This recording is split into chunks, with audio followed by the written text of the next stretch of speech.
Good evening, everybody. Before we get started today, I just wanted to pass on some sad news. One of the moderators from the channel, easily confused, who has been a member of the community now for a very, very long time, a good 10, 15 years minimum, and a good personal friend of mine, unfortunately passed away recently. So I want to send my deepest condolences to his family, and thanks to him and actually ECM2, who is moderating today tonight, for the work that he's done and everything he contributed to the community. So yes, big, very, very much thank you to the family, and condolences. Yeah, I mean, the moderators play a big part in keeping these streams lively. I'm taking this hat off, which is designed for a child, and therefore, we can't appreciate their work enough, frankly. So we just wanted to start the stream with that, maybe a little somber start, but an important member of the community, and therefore worth making a note of from the get-go. So Absolutely. This evening we're going to talk about Train Sim World 2, and we're going to talk about where it is now and where we're planning to take it. So unlike usual streams that fit into this slot, it's going to be less about the roadmap itself, although we will touch on that to start with, and more about where is the game now that we're kind of post rush hour. Where do we go next? What is our next move, and how do we rebuild, let's say, the game to fit the new environment? But let's touch on the roadmap to start with, and I'm only going to really cover the big hitters on there. So the BR class 313 has moved into next release. It is due to release before the next roadmap comes out. And the same thing is true of the West Cornwall local line, which we ran a preview for last week. The 313 you'll be able to see a preview of this Friday. So if you want to see what that's all about and what that's like, it will be the professor and myself will be taking the 313 out for a spin. So you can join in for that. The new route added, finally, the next German route upcoming, Dresden to Chemnitz, has been added to in production. We were waiting to finalise which locos, I think it was, were running on the line before we added it to the roadmap. So it's been in planning for a little while now, and it gives us the chance to add a bit of 612 tilting DMU action. Oh yes, should be really good, really fun. So we'll have lots more details about that, and as it gets closer to release, and that's about it for the roadmap for this time round. I was hoping that we would have a patch out today, or we were all hoping. I was hoping to be able to talk about the patch that came out today, but it didn't come out today. So we are currently expecting it tomorrow, I believe. I think so, yes. Yeah. Watch this space. Yes, tomorrow is the plan. That's the voice of Natalie, who you can hear there. She'll be feeding your questions in as we go through the stream. So there is a fairly significant patch that covers quite a lot of rush hour based bits and pieces, including a fix for the texture glitch on Xbox, if I understand correctly. Yeah. So tomorrow's is going to be a small one, which will address mostly the Xbox glitch, but we're going to continue with the small patches more often. Small patches more often, and we'll get into that kind of approach a little later on. But first off, Matt, since we last had a Q&A stream, you've been bumped up from senior producer to executive producer. What is that? What does it mean? And how is what? Explain. Just explain what. So previously, there was no one actually in the role of executive producer by name. The previous person had left quite some time ago and moved on to a different role. And so the chief development officer, who is top of the studio, had been doing that in amongst many other things. So by me stepping into the role of executive producer, it's a couple of things. First of all, it removes the development tasks I had been doing previously. So I got involved. I was still involved in creating content previously, and that's no longer a thing I do. I need to be delegating that down to the right people to free up my time, and then I use that time for a variety of different things. My primary focuses are the team and looking after their well-being and what they're doing and how they're doing it, and the product and making sure the product is delivering what everybody wants, and that we all, it's at a good level. So those are kind of the two main focuses, and they kind of work hand in hand, because if the product is going well, the team are happy. It works together.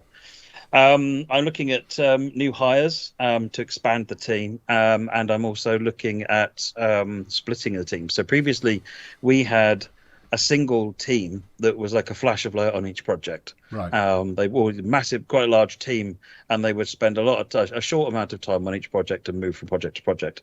Whereas what we actually want to do is spend more time on each project, but with a smaller number of people. We think that'll work out better, and then we can have multiple projects going on concurrently. There are a number of really nice advantages about that, but one of them is that actually it means that potentially the developers can specialize if they want to. So if they really like German railways, then they can just keep doing German projects each time, rather than getting used to English and then next time doing US and so on. So Right. it should work really nicely for people. I'm also looking at all of the different processes around the team, where from the initial planning, how we do monitor the planning, how we do development, what the individual teams are doing, how the tools are working for them or not, and how we're doing QA to work out what we can do to improve and streamline those processes. And again, that contributes to the team side of things, getting it to where everyone is working productively and they're happy with everything that's going on. And the end result of that will be better stuff out the other end. And then the final thing is that that should free up enough time. It will free up enough time for me to actually spend more time playing the game. It's a game I love playing, and with my own knowledge of what's going on, I can contribute more specialist feedback to the teams as well.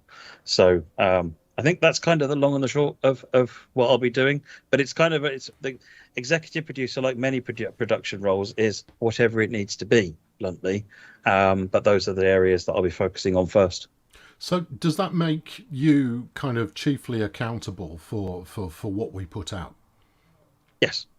Okay. So we're going to touch on. There's lots of good questions coming through. Hang on to them, because we've prepped quite a lot of questions already to address what we think are the most significant areas of concern that players have got at the moment, and there's a good chance that we'll cover that off. If you have a pertinent question on the topic we're talking about, by all means, fire it in. And if it is relevant, we'll cover it. Right. So, okay. So what is your assessment of the game as it stands right now? So there's a mix. Fundamentally, it's a really fun game. I really enjoy playing it. I still play it a lot, but there are some issues. Go on. You're going to say something? Not No? me. Okay. So I really enjoy playing the game. And it does what was originally planned for the game to do. However, there are some problems. So with Xbox Audio, the slew of ongoing PS5 issues that keep coming up one after the other.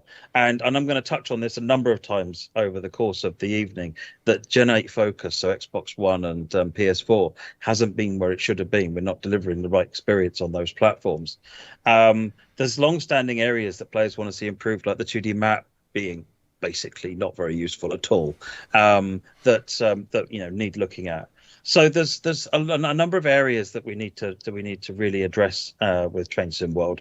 But I also think there's a lot of really high points that we need to just bear in mind. Things like, for example, London Brighton delivered the busiest timetable we've ever seen in the game by an order of magnitude, not just a small amount, with 1,400 services within 4,000 trains moving around, and Dresden's nighttime views and the variety of stock that came in the package out of the box. So there's some really awesome high points in there, but those negative points that I mentioned earlier on, they need addressing. And that's kind of that's kind of what I'm really interested in at the moment. Yeah, and we're going to talk about those quite extensively. We've kind of broken this up into sections because when you say that there are some issues on for console players, that's a bit of an understatement. It's not a pretty sight at the moment, and we're going to go through that in a lot more detail when we get to that in a couple of minutes' time.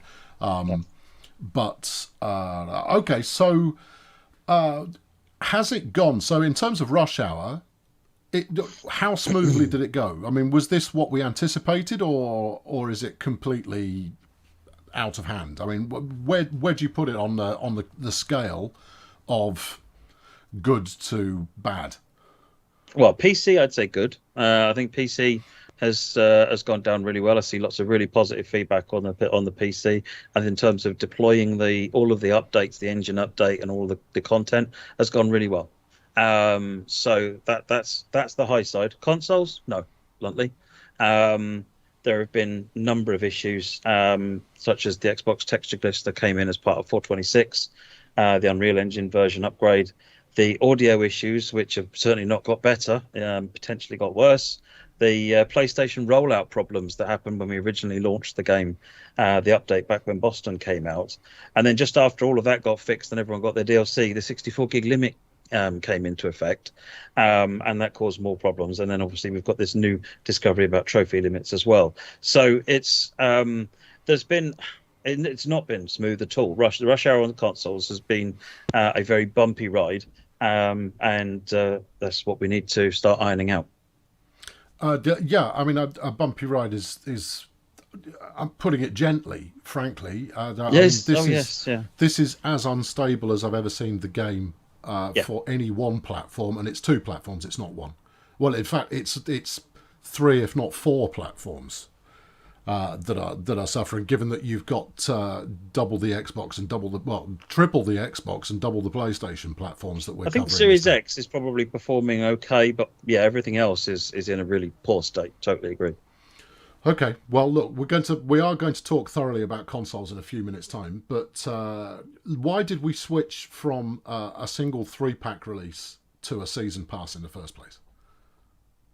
So we realised that with the way that the development was proceeding, that in order to make this work the way we wanted it to, we needed to shift things around and give Boston more focus, put everybody on the Boston route and get that one to where we wanted, which meant we'd stop work on Chemnitz and Brighton routes, and then that necessitates changing their release schedule as well. So that's what then pushed those out, and then they were pushed out even further from where we thought we'd initially go to, and to give them enough time so that they had the extra work on them as well. So there was a combination of giving Boston enough time, but also then making sure the other routes had enough time as well.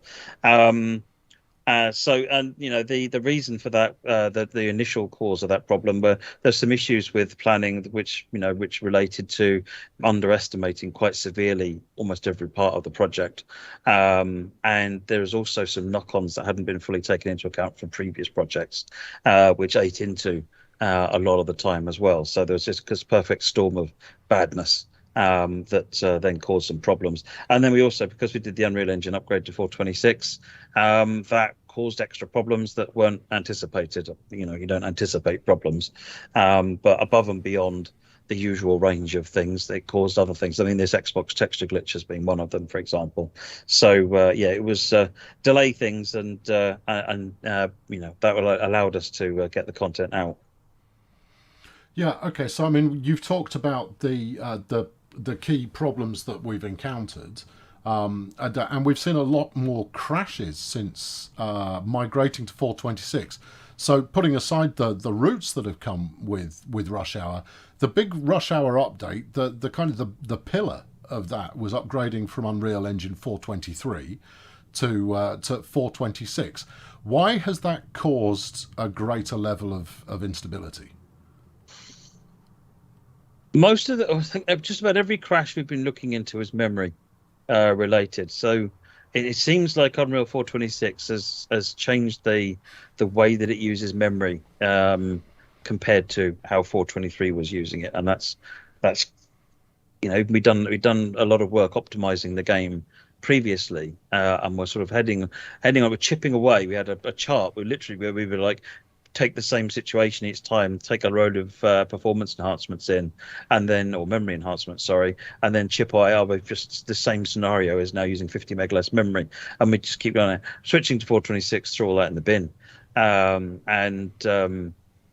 But I don't think anyone had expected it to have caused the problems to the scale that it had caused.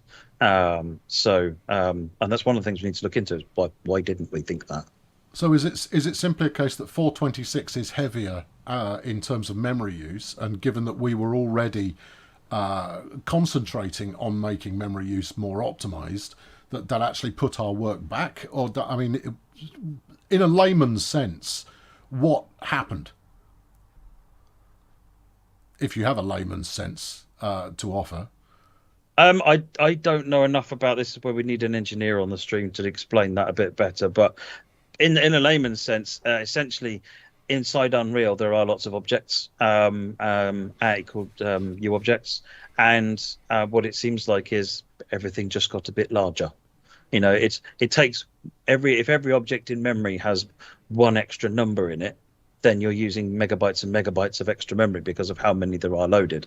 Unreal does, Epic do enhance objects, and if they need to store some extra stuff in it, then they'll add an extra thing in there, because a bit of data in there, which means that we need to. We just need to track that now and understand that, yeah, it's going to be it's tough. It's one of the things the team are looking on at the moment, is where the memory profile is different to how the game was previously. Obviously, we can still load up the earlier versions of the game and reprofile them, but Unreal changed. 426 changed so many internals. It's difficult to do a like for like comparison. So one of the comments that I've seen a few times is, I'd just like to run it the way it did before the update. Because it was running reasonably well for everybody before the update came out, and since then a significant number of people are reporting that it no longer runs well. You've got the occasional Unreal Engine crash that goes on PC. You've got PC users reporting that frame rate drops here and there, and then you've got console instability. And consoles, the one thing they should never be is unstable, because the hardware that you're working with. So. Yeah. How quickly is this work going to be done? Because this is a biggie. Well, I can't give an estimate on when it'll be finished, but it is being worked on right now. It is the priority of the team to get a handle on the situation, and then identify what we need to do to fix it. So, are we talking weeks? Are we talking months? What sort of time? I know we don't. I'm the first to say you should never give a date, because sticking to it is nigh on impossible. But what sort of time frame are we looking at? I suspect you're going to be looking at a series of iterative improvements rather than one big solution, and it's over the coming weeks and months. Essentially, we're going to be looking at until we actually know, we fully understand how things have changed and what we need to do. It's difficult for me to say if some of these changes require a fairly major overhaul, then that's going to be on the month side. If some of these if we can find changes, obviously we can deliver in weeks, then we will deliver those in weeks. We're not going to make people wait for things if we think we can get a short-term fixes in. So these are things that we are going to be looking at and getting out as soon as we can. Okay, well, the key thing then is that we need to make sure that we're communicating progress as much as possible, because there's only so much patience that people can be expected to have when that which was working quite nicely, thank you, is no longer working nicely, thank you, exactly. and there's no way to go backwards. Yeah, totally agree. Okay, all right, fine. So, did the season pass? It bought more time to develop all three of the routes. It felt like maybe more time still would have been helpful on those routes. Did it work out as planned? In a development sense. In a development sense, yes, absolutely. We got the time that we wanted, and the projects were able to be delivered. It's universally true that any project will benefit from more time, but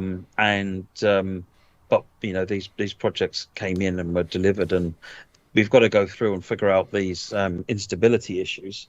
But they're there, and for those that are able to use it, and I know that's no consolation for those that aren't, they're having a great time. So what's there is good, but it's what we need to do is get a handle on the things that haven't worked so well, so that we can get to, or haven't worked at all in this instance, and rectify those so that everyone can enjoy what's been created.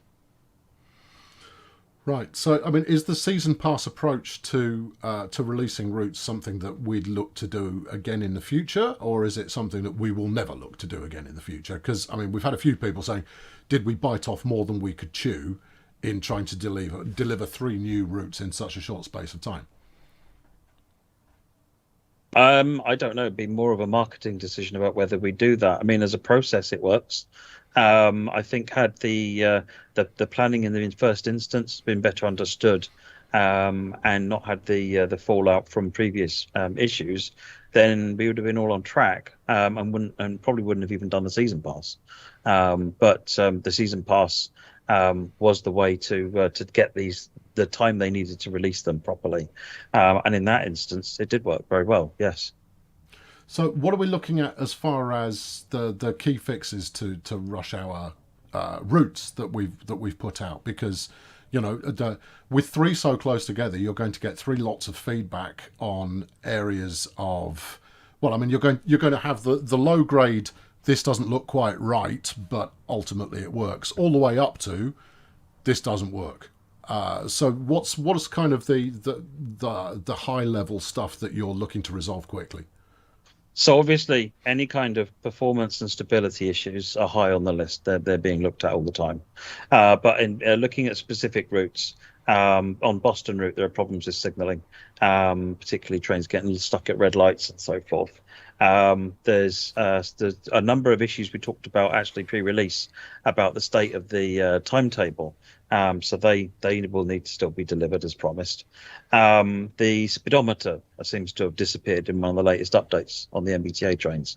That needs putting back. And then another element of feedback we've had a lot about on the Boston scenarios in particular is the timings are all unachievable.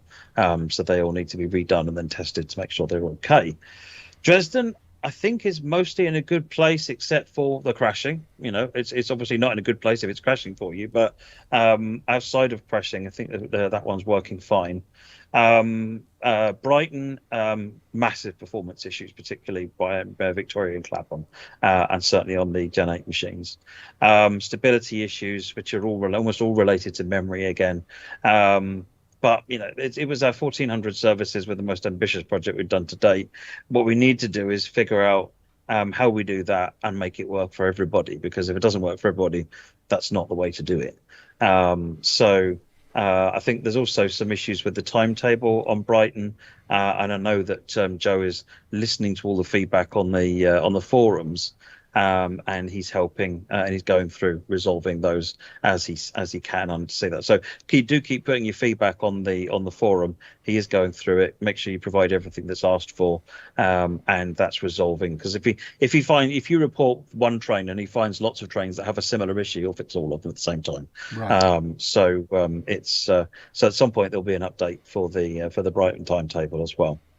So, I mean, if we're conducting any kind of a post-mortem on the release of what we've done, did Rush Hour try and do too much? I mean, putting the main update and the first route release so close together, it felt at the time that was going to help them sync up, but actually, anything but. It was a completely chaotic launch, and then, given the extra pressure of the additional passengers, and as you've mentioned with Brighton already delivering so many services on one route, have we tried to do too much in too little time here?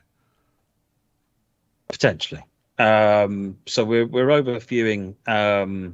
reviewing what's gone on in terms of So where the performance is much, much lower and where memory is much, much lower. So, for example, Brighton is really only stable with 2 trains on it, with the 2 types of trains on it. The minute you go more than the 2, it starts becoming really quite unstable on Gen 8. And that's really low. No route is like that. So we need, one of the things that the tech team are doing is finding out, where's the budget gone, doing the pie graph of, well, on a normal route it looks like this, and on London Brighton, wow, that slice is so much bigger. And what that will then inform is the tech budgets that we assign going forward, so that we don't have this problem. We can measure it in advance. When you say tech budget, what do you mean? So, when you make a train has to fit in this size of a box. The route art has to fit in a no more than this size box. Again, box. Gigabytes of memory. Thank you. Megabytes of memory. Sorry. Right. So the resource that's most in that you're fighting for in most is the amount of memory, particularly on the lower end consoles. So we do need to track that more carefully. So what we're doing is trying to find the right way of doing that. It's very difficult to track memory accurately in Unreal because of the way that it models it, but we'll fix that. We'll solve that. We have to, so that we can then make sure that when we make content, we make it the right size and shape so that it all fits. Making the world's greatest route that you can't run any trains on is no fun for anybody. So we need to get that right. But I think that there was a lot there. I guess the problem with Rush Hour is because we pushed the team to do the best work and the greatest experiences we've ever done on Train Sim World. We added a lot to it. We didn't know what we didn't know, essentially, and what we've done is we've gone running straight into a brick wall in a few places, and now we need to pick ourselves up, dust ourselves off, and go and analyze those brick walls and get them knocked down, or at least find out how we work within them on the different platforms. So there's some clearly stuff we have to do better. And we'll come into some of that later on as well. But possibly we did do too much in a short space of time with 2020 hindsight was not enough knowledge about what we were doing or the constraints we were going to run into. But well, through unfortunate means, we now have that knowledge, so we know we need to make use of it. Yeah, well, I mean, I'm bouncing into a slightly different area of questions because you've just said it, is that repeatedly, I mean, in the last 12 months, we've had issues crop up with a release of one kind or another. And every time this has happened, me or someone else or you or, another member of the team has popped up and said, we've learned our lessons from this release and it's not going to happen again. But it does seem to continue happening again.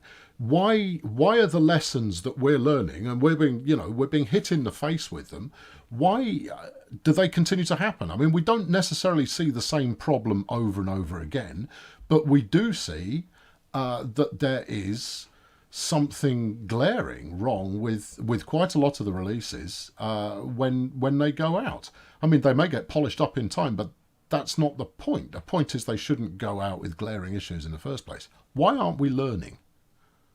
I think we are learning from each incident that comes up, but as you said, that there a lot of the times they're different things, and so we do improve the processes. There was an issue with Clinchfield when it originally launched that when players went first, the very first tutorial you do with the F7, you would apply the brakes and nothing would happen. And of course, immediately you think to yourself, wow, has this ever been tested? And it was quite thoroughly tested. So we spent time with the QA team to find out, how did you test it then? Because it doesn't work. And what they'd done is the instructions on the scenario actually said to switch and to use the locomotive brake to stop the train. But the default brake that you're selected to is the train brake. And the one that everybody is used to using is the train brake.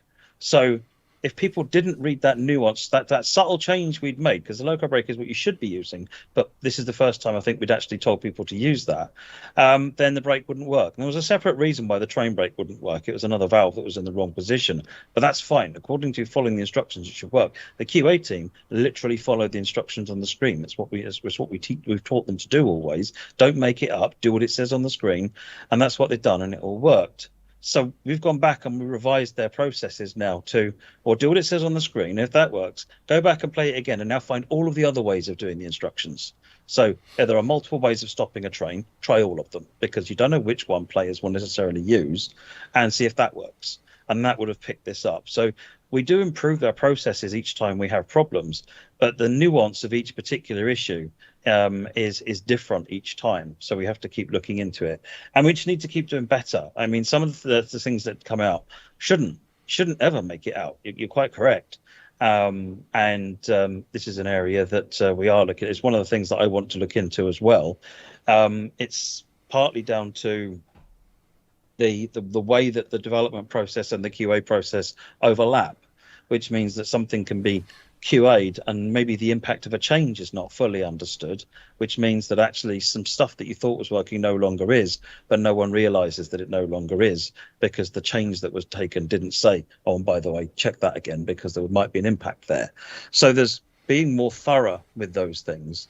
And we have to do it. We can't do all of the dev, then all of the QA, then all of the fixes. It just doesn't work like that. The dev time would take ridiculously long, and actually you end up having to go through multiple cycles of that, and you possibly create more problems again in different ways.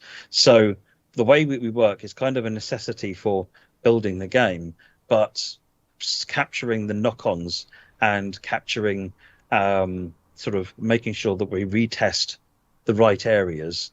And then one of the things I want to try and bring in is a retest at the end, so that having gone through this iterative process, that we do one more test at the end. Is just like, okay, it all works. We've done the iterative test, we've done a quick test at the end to make sure everything is, all the common stuff is there.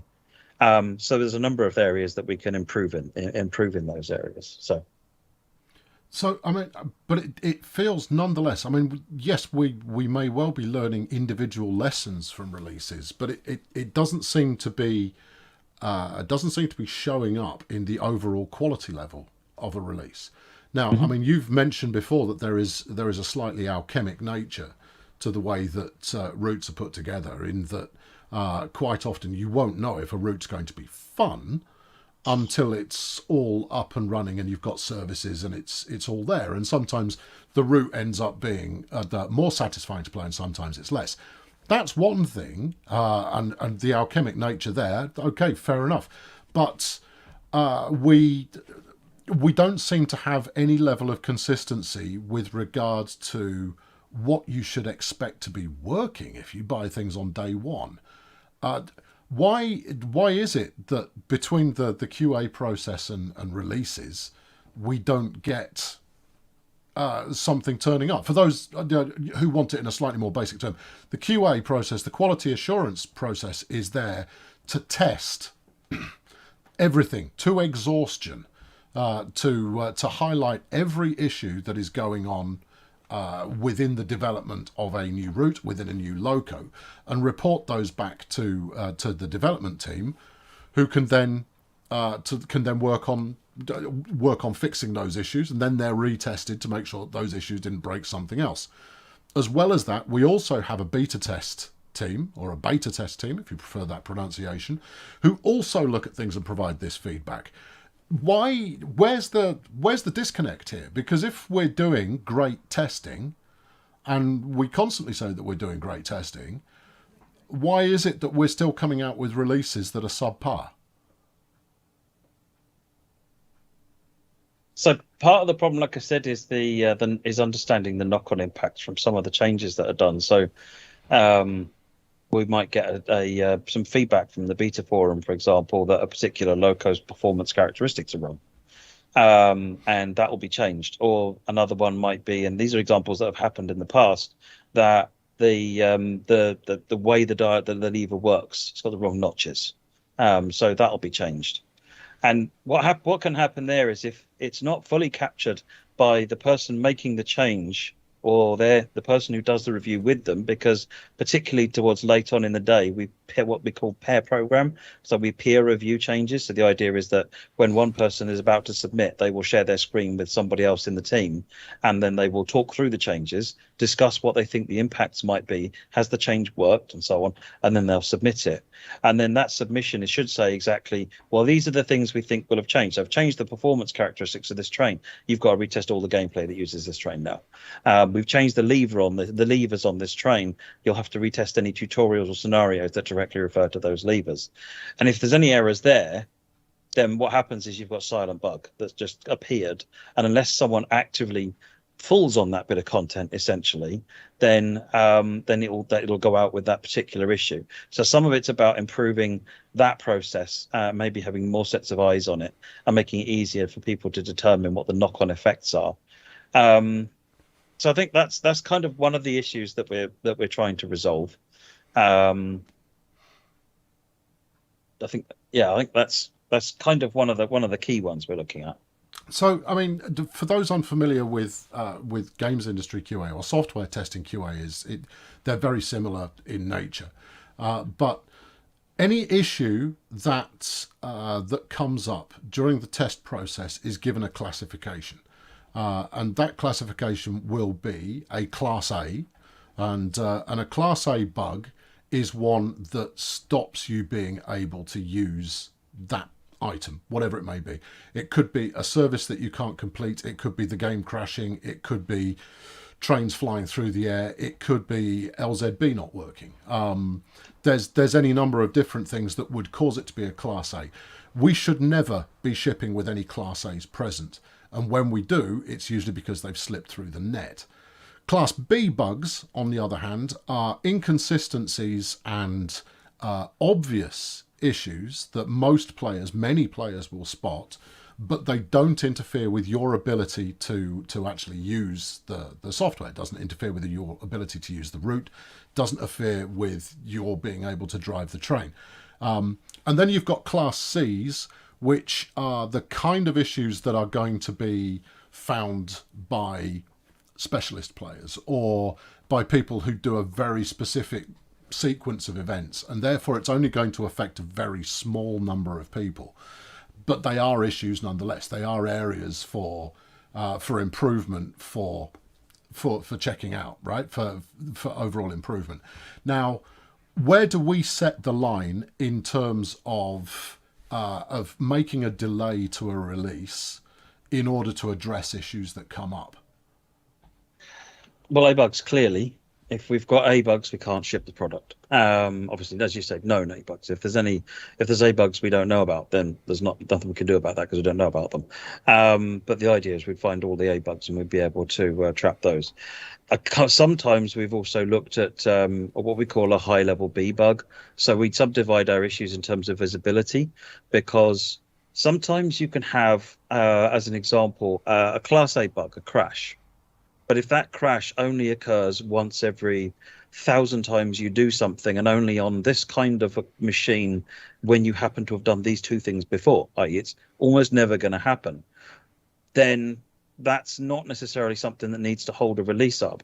But perhaps a C bug, which is the very first thing every single player will see, and it's a low resolution texture that's upside down, that might hold up a release, because that's an awful first experience. So that will be what we call a high C, whereas the other one might be a low A. So we subdivide them a little bit more, because otherwise what we were finding is that some of the C-class issues weren't getting resolved, weren't being treated with the right level of priority. And this means that they get included in the list of things that we can potentially hold a release up for, or bump above other things. So before we spend a lot of time looking at an extremely rare crash, let's get these really, really visible, horrible things fixed up first. But, I mean, the crashes that we're seeing post-rush hour, they're not rare. No. I mean, do we test sufficiently on console? We test extensively on console, and I'm still not 100% sure why the level of crashing that we're seeing post the release doesn't match up with what we were seeing pre-release. Now, beta testers can't test pre-release on consoles. That's another issue that we're trying to resolve, to get beta testers access and build up a console beta community. We don't have that at the moment, and that would have massively helped here. So we're relying on the QA testers. Now they test on all platforms: PS4, 5, Xbox One, and on Xbox Series X, which can also become an Xbox Series S. So we do test across the lot, and we wouldn't have shipped if we'd known there were crashes. So the crashes absolutely would have held the release up. But how could we not spotted them? I mean, they affect so many players, and it's particularly players that have got more DLC owned, right? Is that the more add-ons you've got, the more likely it is you're going to experience a crash. Surely our test crew operate both with limited library sizes and full library size and all of that kind of behaviour. It just doesn't stack up, Matt. And I'm not pointing the finger at you necessarily, but you are the one here who's going to answer these questions. It doesn't stack up that we couldn't spot it or didn't spot it. So where did this process fall down? So we're still looking into where the process fell down. One of the things we found is that not enough people had, and if anybody, had full set of DLC installed each time they were doing testing. So they weren't necessarily replicating the more common, some of the more common end user environments. So because each time we do a new build, you have to reinstall everything by hand. It's quite a long-winded process, and so it seems like it doesn't always get done. That's one of the things that has certainly changed since launch, and we start seeing the crashes. We've been making a very clear point of getting the testers to make sure they have everything installed, not just, for example, all German content, but literally all content, because there is a memory overhead. Every piece of content you have installed does incur a memory overhead constantly, even if you're not using it. It's not a massive memory overhead, but it's also not small either. So the more content you've got installed will have an impact on that. And that's something that I don't think was fully catered for in some of the testing. Now, there may be other things that we need to be looking into, but we are going through. Once we understand better what the problems are, we'll hopefully have a better understanding of why didn't we spot these things the same way. But I suspect that was probably a key one. So if I might interject. Sorry, Nat, go ahead. Yeah. So a lot of the community are wondering, so what steps are we taking now to improve QA? Obviously, you've mentioned that you're installing all of the DLC. What other steps have you taken to stop these things from being missed? So we are looking at the process of QA. We're looking at the checks and balances, so that how do we know something has been tested and to what level? We're starting to build better records now in terms of knowing exactly what has been tested, who tested it, when was it last tested, and on what platform was it tested. So, for example, one of the things I found today is that on PS5 there were no service runs done from Victoria to Gatwick. That was tested on numerous other platforms, but was not tested on a PS5. Now, that is the second service that you run. Sorry, the first service that you run in the journey is exactly that. It's a Gatwick Express run, I think, from going southbound on the Brighton route. So it turns out that was tested on other platforms, but it wasn't tested on PS5.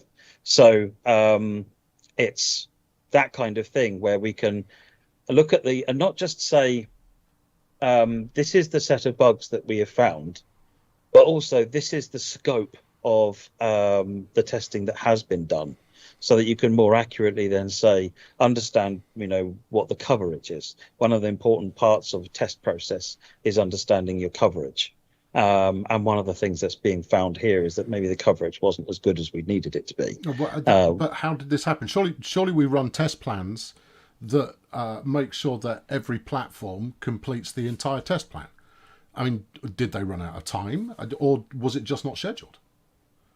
They ran the test plans, but one of the areas of complexity we have at the moment with service mode is how. So 1,400 services on London Brighton. The team do not run every single service. There is not enough time to run every single service. There are not enough people to do that, and then you have to multiply that up to 6 platforms. and do that. So that's just not going to happen. And one of the areas that we want to do going forward is automate that so that it will happen. And we do some level of automated testing at the moment in terms of we do a load test on everything. But that load test just proves that when you get into the cab, when you start a service, it should always start in the cab and not derail. Some of the issues you'd have in the previous in previous routes, for example, might be where the train bounces off the track or where you spawn on foot on a platform somewhere. So the automated testing works to try and prevent any of that from happening by literally load testing every single service. So we do get coverage on that respect, but we're not going to get coverage across every single service. And to achieve that, you're going to, what would have to happen there is dropping the number of services, be it 50, 60 services at the most per project. And that's not going to deliver the experience that you want either.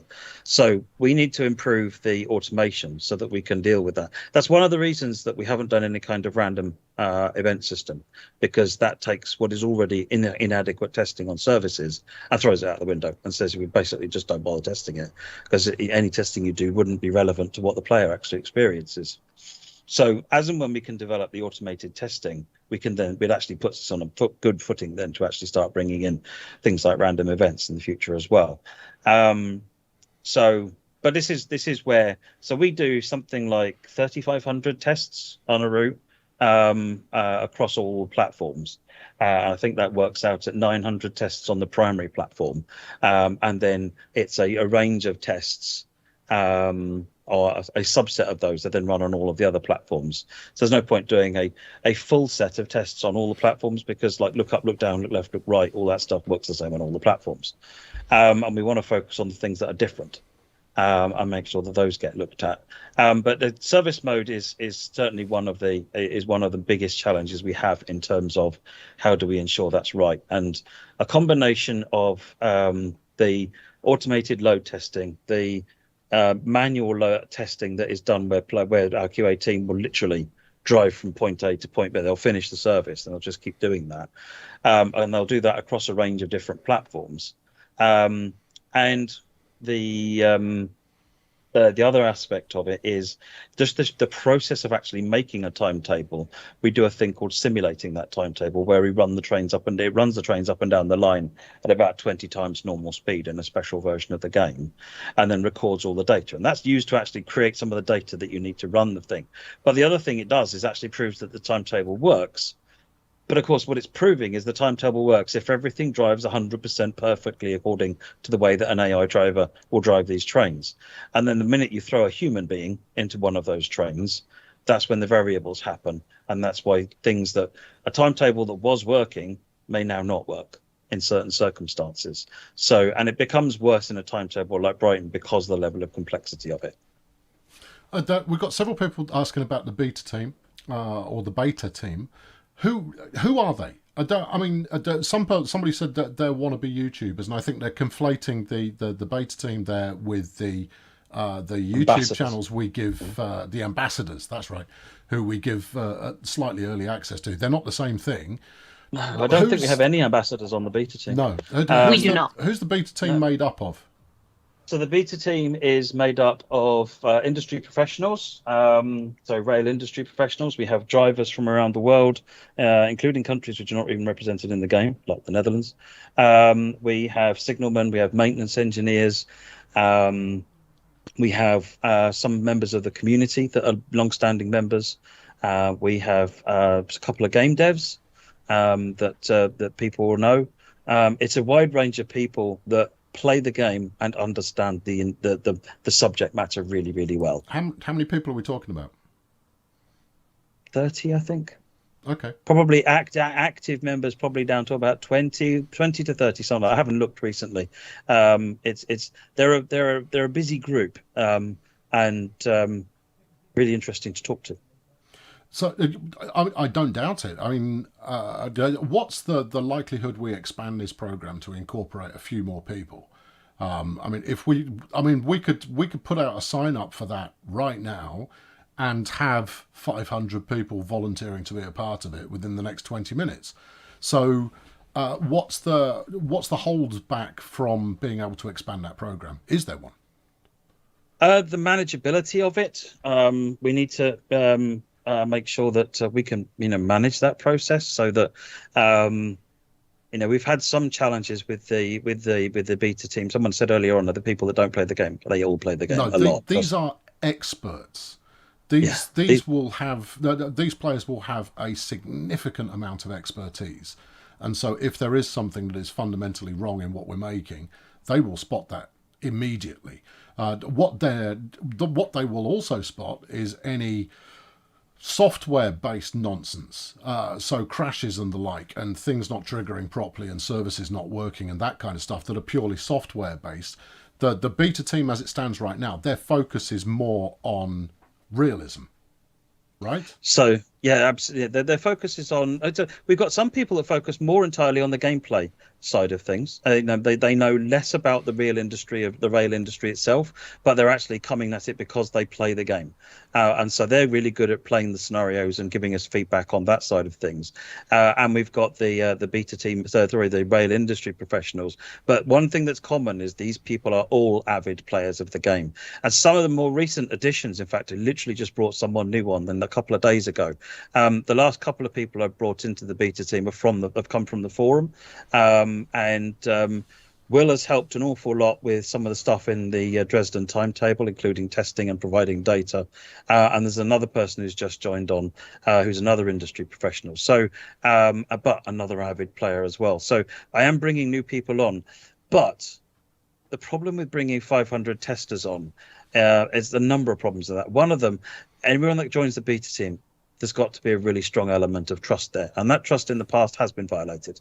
So we're really super careful now. We have had people streaming pre-release content, for example. We've had people going and sharing secrets and things on public forums, and giving away all sorts of information that they're not allowed to. So we're really careful. So there's got to be a degree of trust with people that we bring on, and I tend to get that either because someone has recommended to them and to me, and therefore I will take because I trust them and so forth, or because I've been talking to them on the forum, and I get a sense that actually these seem like really decent people. I want to just have a chat with them and personally one-on-one, and that's how some of this stuff has happened. The other thing is that there is so much myth and uncertainty about what is right in the rail, in the world of rail. It's ridiculous. The number of times that even the group that we've got on there at the moment can't agree on how something works.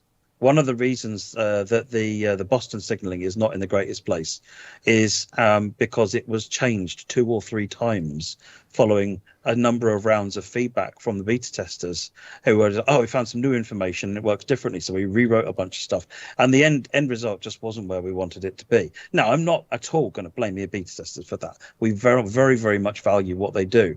But you can imagine that that's with 20 or 30 people. You grow that to 500, and all of a sudden I've got all of the truths being thrown at me in the world that don't match up with each other.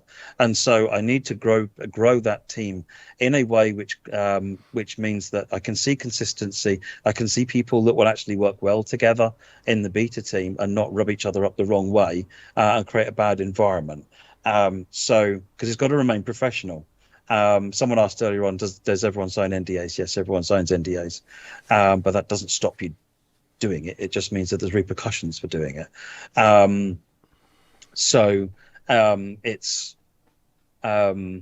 It's complicated, and but I am trying to grow the team as much as I can with really, really great people that can help us. And that just because you're not on the team doesn't mean you're not great, obviously. Well, yeah, and I mean, one of the key areas of feedback that we see these days is from previews. So when we do a preview, people will point out inconsistencies immediately. And I know from when we do them together, I'll routinely spot bits and pieces. You'll routinely spot bits and pieces as we're playing through a new route or a new logo to show it off. So that anybody can be useful in a test environment. The one thing to make clear, don't confuse the beta team and the QA team. They are not the same thing. But these are two separate groups of people who get to play everything in the run up to a release. And ideally, because we got started on QA here, ideally we would release with few, if any, issues that players will bump into. So is the QA team, so focusing purely on the QA team, is it big enough? Are they given enough time to test? I mean, where are the shortcomings of that team? Now that you're the exec producer, surely you can flex some muscle and fix what maybe isn't going right. Oh, that's one of the things I specifically intend to do, is part of reviewing what where has it gone right and where has it gone wrong, and what can we do to help. Are there tools they need to help to do, like the automation? Are there processes that they're just not following as closely as perhaps we'd like them to, or perhaps because they don't understand the importance of a particular element of it? So I'm already talking. I've spoken with the head QA for quite a bit recently, and we're going to we'll closely review that and we'll make changes. There are new people joining the QA team as well to bump it up. I think there's about 20 in there at the moment, and they're looking at bringing on another few as well. So that is growing. We also outsource QA. So that is in what happens there is there are external companies which exist to do QA, and these are companies we've used for a long time, so they know the product really well as well. So where we need extra QA, we can bring in and suddenly have another 20 people looking at the product, for example, on there. So we're not limited by the QA team we have internally, but we do want to grow that as well, because the real expertise, the continuous expertise, is within that team. Okay, so I mean, you've got 20 QAs working 8 hours a day, so that's 160 hours of testing per day that they're working, and they do that 5 days a week. Is that right? Yes. So, and I mean, do we scale up the amount of QA being done if we are behind schedule, for example? Yes. Yeah, Okay. That's where we bring in these outside companies to help provide additional. So, are we going to do? Hang on, I had a question, and it's since fled my mind. It was quite a good one. No, it will either come back to it. Oh, okay, right. So let's say through the QA process that we identify more issues that are still present in a release than we're comfortable with. And I mean, firstly, where is that comfort line? But secondly, there does seem to be an occasional reluctance to push releases back. Is that the case? We've delayed releases in the past. I mean, Rush Hour is a picture story of things being delayed to give them the right time. And some of the issues that led to the problems that meant we needed to delay the Rush Hour releases were themselves because of delays. So there certainly are delays to releases that have been done in the past. So there isn't a reluctance to do it, but delaying a product is a really, really big deal. It's really difficult to delay, and sometimes because of the way you've got lined up commercial releases on, because everyone likes to see the release on all platforms simultaneously, and in order to do that, we could have to lock it in a month in advance, and throughout that time you get to a point where you can't undo that.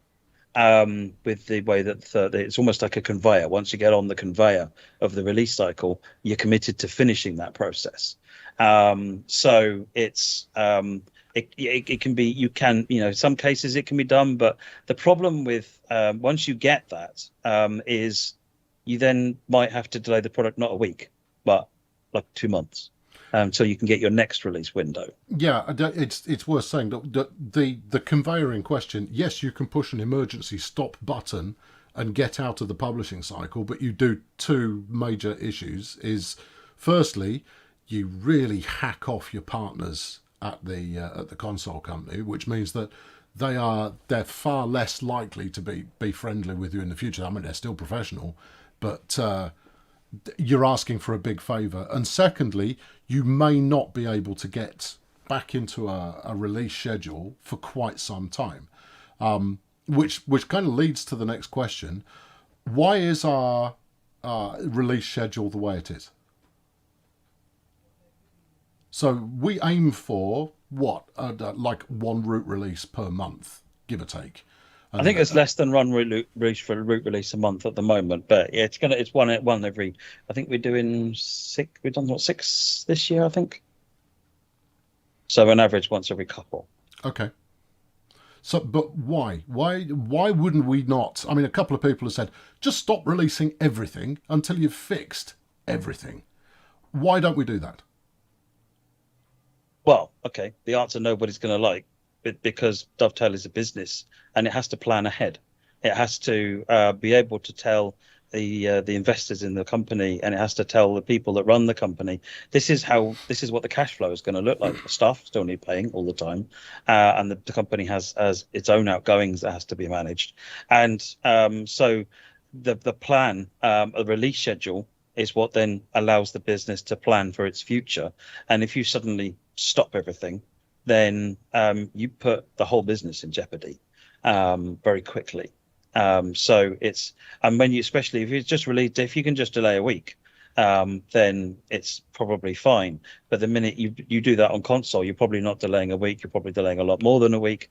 And then you're lining multiple releases out, potentially overlapping on top of each other, and then possibly lining up all of those with other releases outside that are going to defocus away. So there's other major game releases that happen. We try very carefully to avoid all of that when we put the plan down, and come out with a nice spread of the releases across a range of dates, so that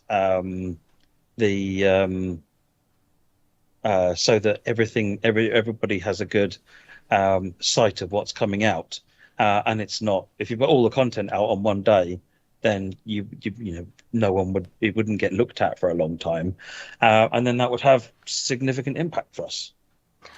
Matt, as I'm sure you can imagine, talking about money and the business isn't exactly filling people with joy right now. But could you explain? Let's say you did consistently delay every release to give it more polish. You delayed it by a week. Then the following one got delayed by another week, and we kept on getting into this pattern. What would be the consequences of doing that? Well, I think we'd lose something like 3 releases in the year. What kind of impact would that have? Oh, I mean, massive. I mean, that's the sort of impact that means you start reviewing your staff levels, and it changes. It changes everything. That's significant.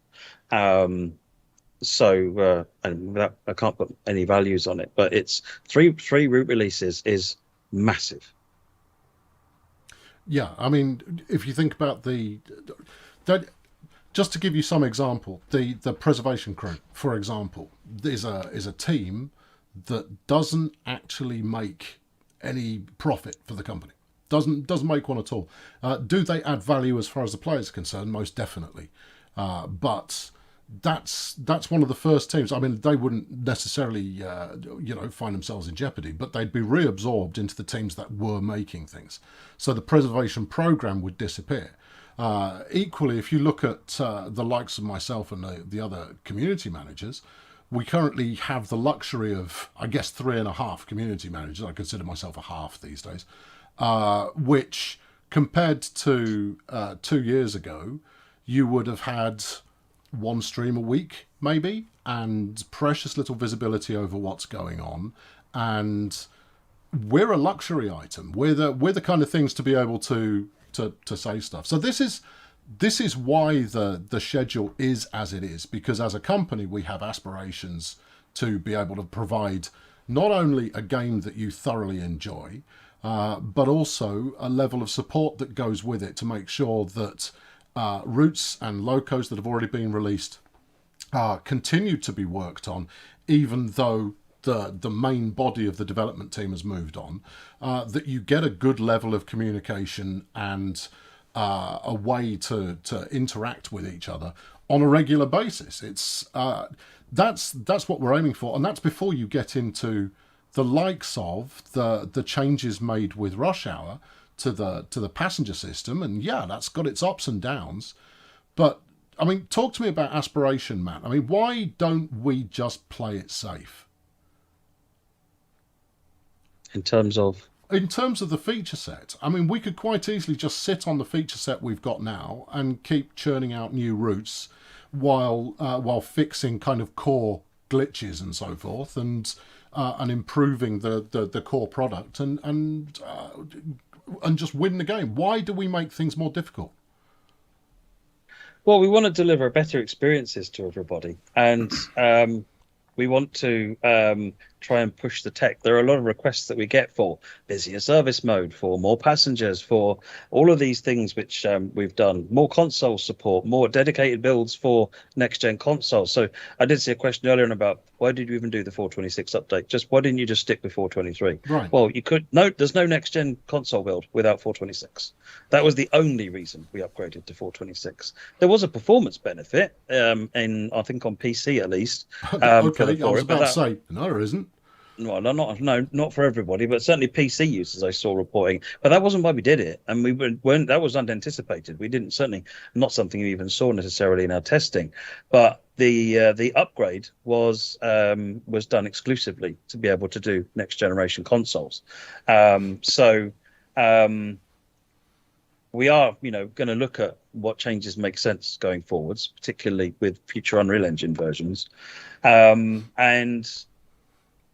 try and focus on those, what's important. But the root of the issue isn't so much about those things; it's about where things have been missed, and because the things that have been missed just didn't have to be missed. It's not so much that time ran out. It's that they just shouldn't have been missed, and they should have been caught and found and dealt with prior to release, and there would have been time to do that, and then it would have been fine. So we need to deal with that. There's also a separate thing to consider here, that releasing DLC is one team, and fixing memory allocation is a different team. The team that are working on fixing things like the stability issues, the performance issues, they're not the same people that are releasing the DLC and the routes and so forth. So you stop releasing the DLC, you just got a bunch of people sitting twiddling their thumbs because they've got nothing to do. So it doesn't really help you even. I appreciate why people say you see Dovetail as one entity. Stop doing three things maybe and focus on one thing. But internally, there's actually a number of different teams independently working, and the team that people that are working on optimization and fixes and so forth will do so regardless of what the rest of the business is doing. Well, I mean, I think that's frustration spilling over. I mean, I've done a few streams where I've rocked up to just do some happy-go-lucky nonsense, and people have gone, "Why are you showing this? Why aren't you fixing the game?" And I kind of go, I mean, if it needed some words writing, I might be able to help somewhere. Maybe a gravelly voiceover, I might be able to do something. But fundamentally, I can't fix the game, and that's not what I'm for. And in the same sense, the environment artists aren't going to do much when it comes to optimizing the way that memory's used. Exactly. So it's a very specialist thing to be able to do analysis of the way that the game runs on each of the consoles, because there isn't necessarily a one fix. What works on one console works on the other platforms, although often there is. And so we need to profile and analyze each of the situations. And then work out, actually, it's that particular asset. If we make that a little bit more optimal, then boom, a load of frame rate comes back and so forth. And quite often we find some of these things, but they're really difficult to find. And some of the complexity of the graphs and so forth that they're looking at is mind-boggling. Because the other thing to remember is that the game is not just one process doing one thing. So it's not do this and then do this and then do this. There's if you've got 7 cores to play within the games console, then there are 7 things happening, and those things are communicating with each other. And they have to, all of their things have to happen all in the right orders for these things to work properly. So but that's the engineering team that are looking at those things. Now, if the engineering team, or when the engineering team come out and say, right, we figured out the problem, it's this, what will then happen is someone from one of the content teams, possibly the preservation crew, possibly a content team, will step aside, and they will work with the engineering team to understand, right, okay, so it's that asset, you need that one smaller, or it's that asset written differently. Right, we'll go ahead and do that. But most of the work happens in the analysis section. Generally, once we know what the problem is, it's quite quick to fix. A good comment came up from. Hold on, I'll try and do a name check. Howling Wolf 70 says that if we know already that that the more DLC one person has, this is PS5 specific, right? Or does this cover the Generation 8 consoles as well? In that any piece of DLC you own adds to the weight of memory. Everything. If every release we do potentially makes the problem worse, then how are we going to stop the problem becoming worse if we're going to continue releasing stuff? So this is something we're looking into actually because of the PS5 DLC issue, the 64 gig thing that's come up and kicked us. One of the things that we've come out with in terms of how we might look to fix that is, let me explain a little bit about how DLC works. So I'm going to talk about PS5, Yeah. but the solution here possibly benefits everybody. So the way that games consoles work is they've got all the files the same way on your PC. You've got the .pak files in the file system, but games consoles have them all tucked away somewhere else on the system, and what they do is a process called mounting to make them available to the game. Now the 64 gigabyte limit is how much you've got mounted, not downloaded, not installed, but how much is mounted. And by default the game mounts everything, so currently that's all one in the same thing, and that's why uninstalling some DLC suddenly makes it work when you get under the 64 gig limit. Now one of the things we're looking at is having a way of reducing the amount of stuff that you mount, so that with some sort of UI or automatic, we're still figuring out the right way of doing this. But if you mount less, well, coincidentally, you also use less of this memory that's constantly going on. So if we can make it cleverer and smarter in terms of how it mounts the right DLC. So if you're playing main Specifan, you probably don't need not Pacific Southline, that's TS1 route, you dummy. Sandpatch Grade or Caltrain or anything like that. You don't need any of these other routes. They don't fit what you're trying to do. So why have it loaded into memory in the first place? So we need to try and be one of the areas we're trying to look at is, well, that fix, which would fix the PS5 DLC issue and get all of your content available all the time, essentially. Might actually be a fix which helps reduce this memory overload that we're seeing as well. And that amount on a Gen 8 console amounts to a fairly sizable a percentage of the memory as well, actually, if you've got everything. So it's looking like an interesting avenue that we can do. And then what that would mean is you wouldn't then get this ever-growing memory usage because it would only ever be what you're using at the time.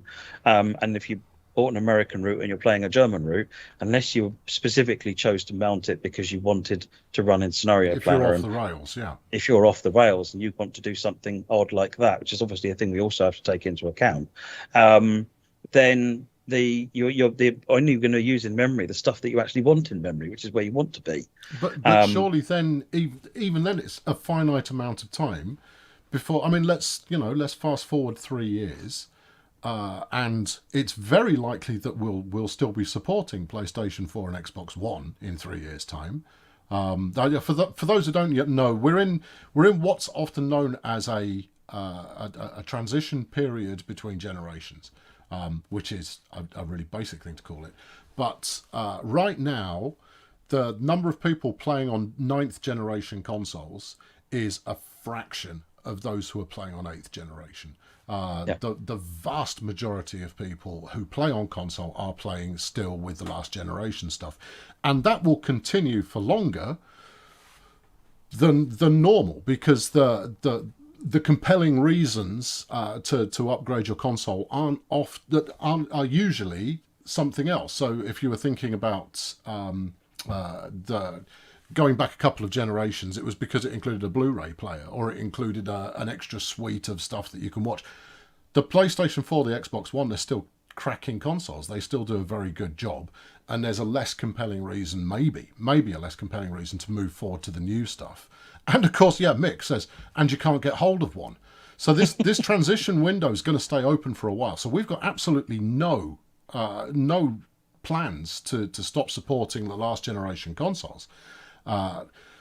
instead we have to fix the problem. But even by reducing the footprint by the regions you're not using at a time, if we're going to continue reducing routes, this is producing routes, I should say. This is just an issue that we're kicking further down the road.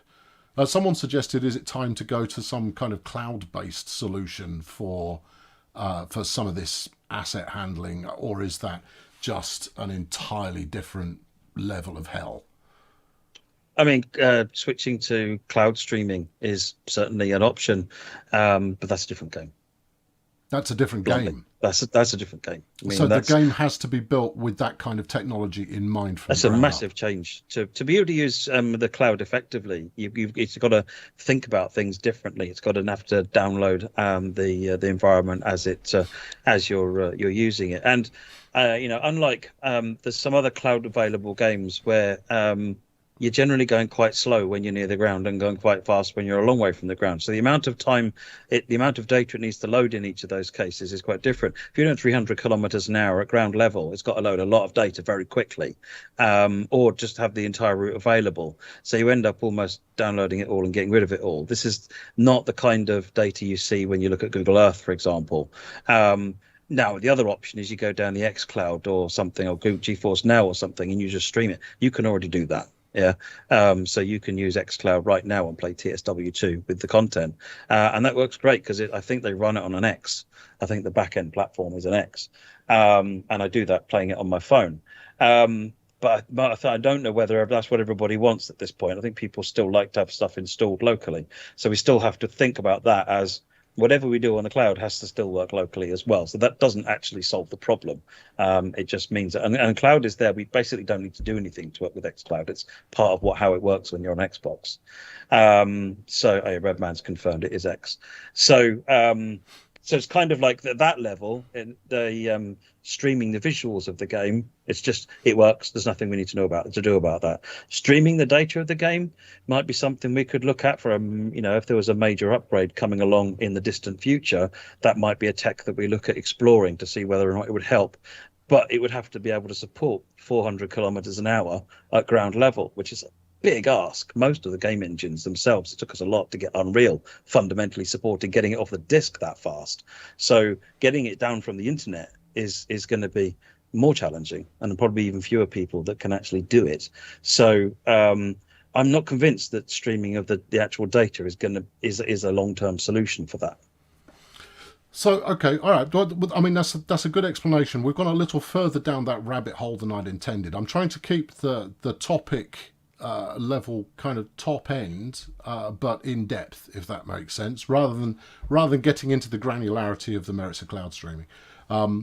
Just to distinguish between the two issues, the issue on the Generation 8 consoles is one of the amount of memory being used while you're playing the game. And the issue on PlayStation 5 is down to the limitations placed by Sony with regard to the number of add-ons you're allowed. And when you hit that limit, it will crash and you'll be none the wiser, or it might not load at all, but you'll be none the wiser as to why it's happening. So these are two separate issues caused by two separate things. I mean, if you're on PlayStation 5 and you're under the capacity implemented by Sony, then you shouldn't be having a problem. No, with this mount solution, we're looking at doing which is a sort of medium term thing. We don't know how long it's going to take to do the whole thing, but it will be it's looking like where we want to take to solve this issue for the longer term. The idea would be that you'd be able to mount and unmount whatever you like. So you might not be able to have every German add-on you own installed in 10 years' time, but you'd always be able to make it work by just deselecting some of them in the UI. So today I want to focus on this collection of stuff. So the idea is if we can't increase the amount of space that you've got available, then it's a UI-based hot swap in out. I want this one activated for this PlayStation. Without having to go through the faff of re-downloading things. Correct. Yeah, it's a process called mounting and unmounting. It's quite quick. The game already supports what we call hot mounting. So while the game is running, for example, if you buy a DLC from the in-game store and go and play some content, if it finishes downloading while you're playing, when you go back to the menu, it's there in the menu ready for you. You haven't got to exit the game and reload. So we already support hot mounting, and so that's one of the areas that we're looking at. That's looking quite promising for it's a little bit, it's not a very, very quick solution. That's going to take us some time to do the UI there and so on and so forth.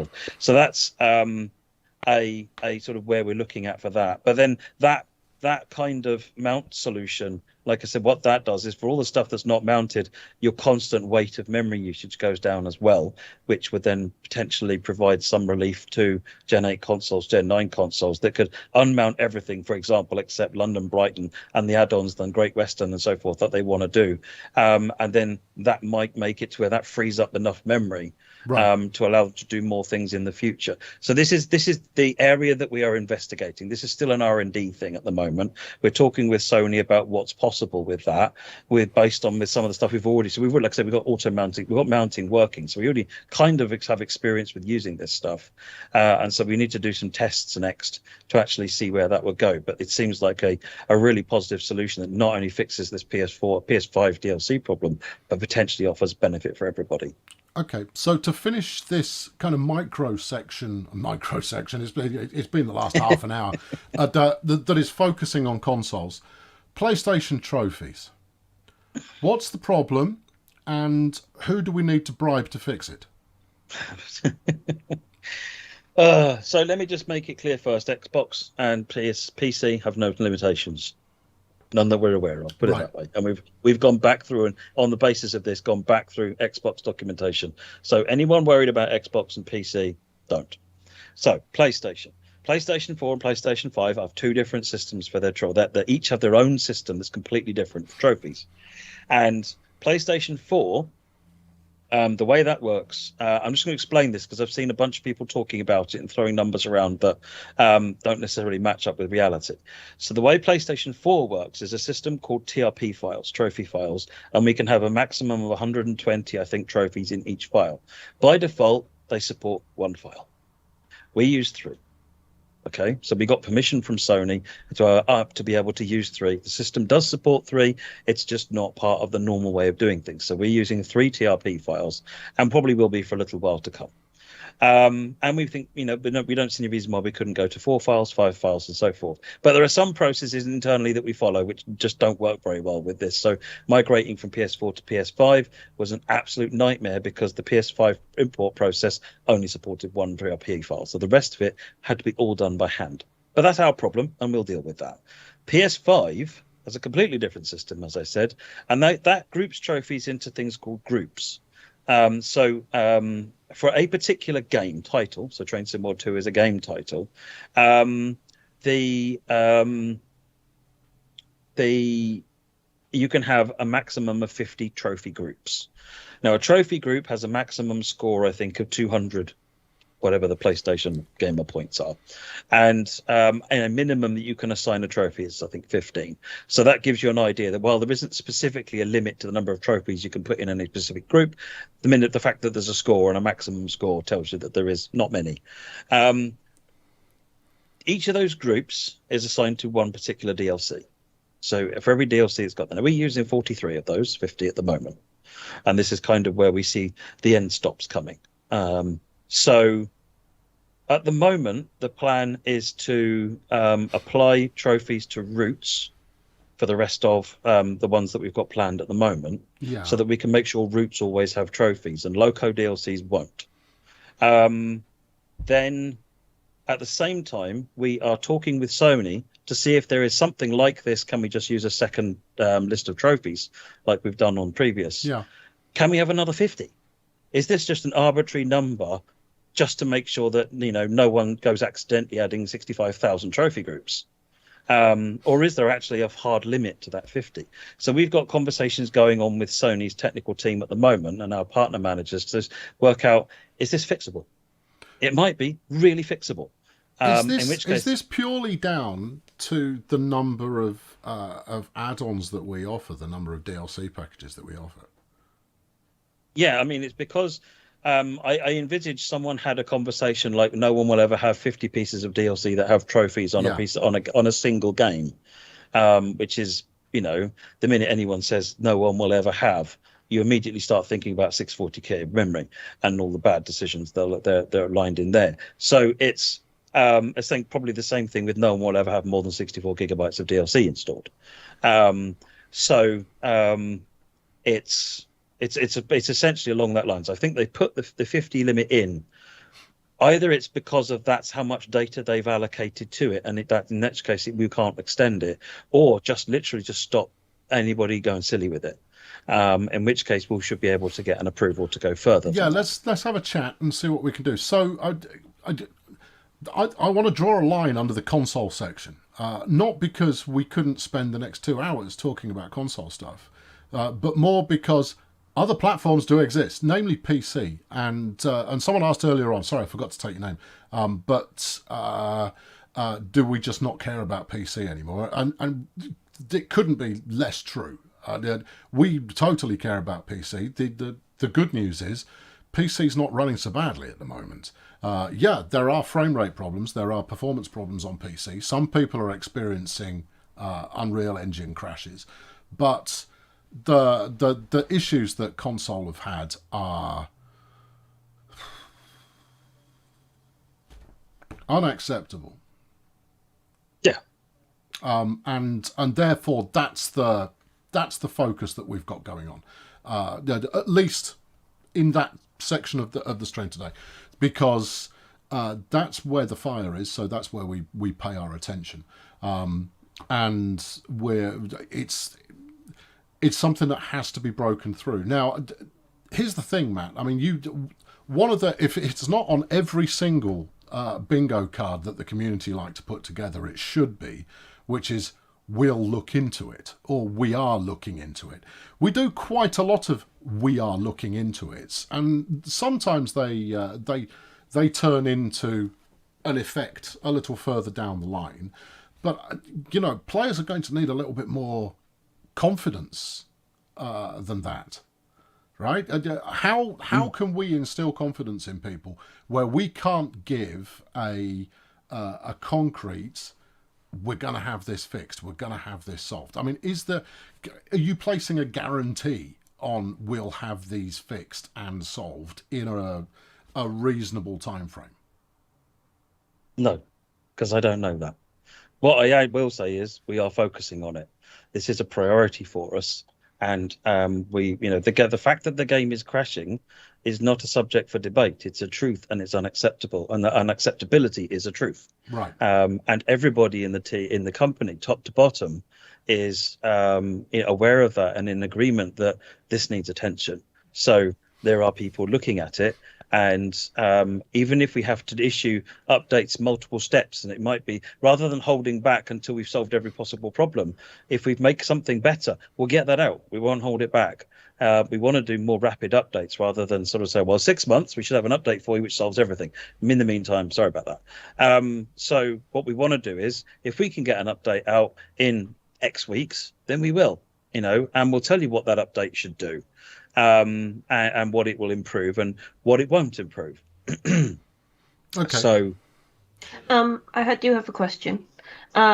With regards to it being a priority, and obviously that is where a lot of people will be spending their attention. How does that differ from, say, a normal release? So obviously we're saying it's a priority because XYZ is broken. What would these people be doing if they weren't fixing these issues? It's particularly at the moment, it's the engineering team that are looking at these particular issues, because, like I said earlier, it's about diagnosing the nature of the issue and providing advice to the rest of the team, or just putting the fix in if that's if it turns out it's in their remit to do that. If they weren't doing that, they'd probably be building features. So this, I guess, is where people say don't release DLC, work on bugs. They've stopped working on features so they can work on bugs.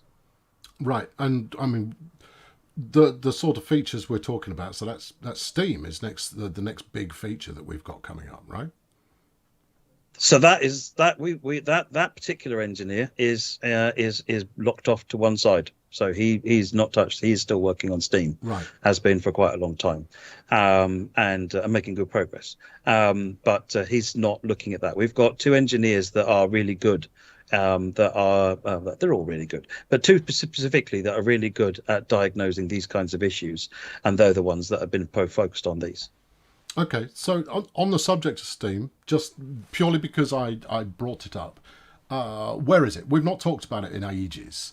Where's it up to? How long should people expect before Steam's delivered? Because this is one of the several cool features that was mentioned with the original announcement for the original Train Sim World, and we're still waiting for it to rock up. So, is it progressing? How's it coming? Where are we going with it? So Steam is hard, and we've always said it was hard. I'm not going to give you a date on when it's coming out. That would be foolish. However, I will say that the engineer who's been working on it has been working very hard, and he's been very successful. Actually, what it has found what's he trying to do? So the area he's focusing on is Simigraph. Essentially, he's focusing on Steam simulation, and the challenge. One of the things we found there is that we've uncovered weaknesses in the way that Simigraph is working that work fine for diesel electric, fine for diesel, fine for electric.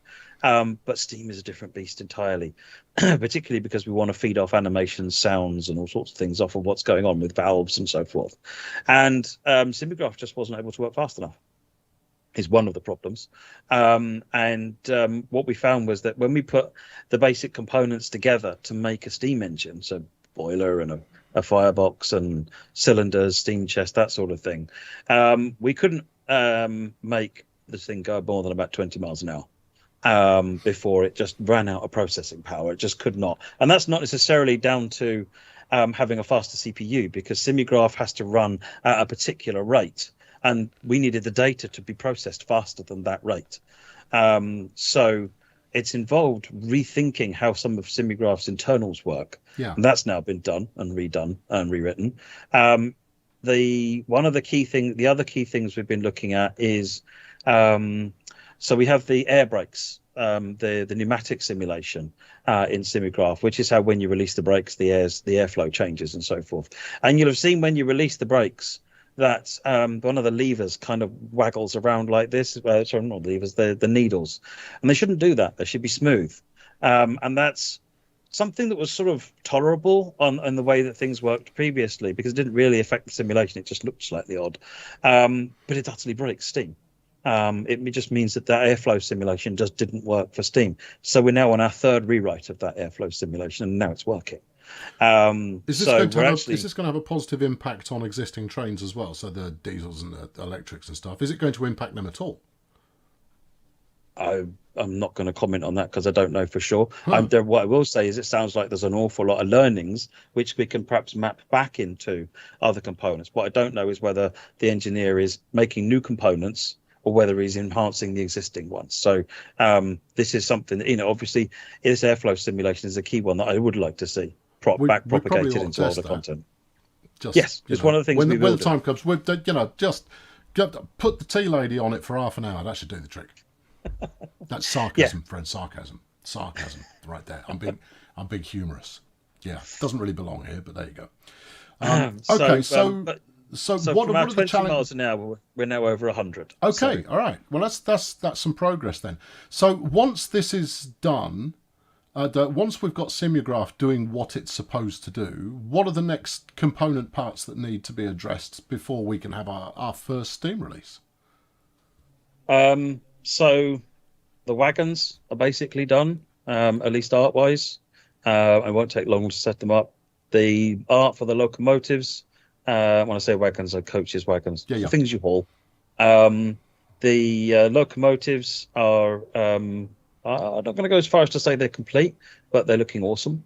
They're not quite in game yet. They're kind of, but not in any more shape than a model that exists in the world. Right.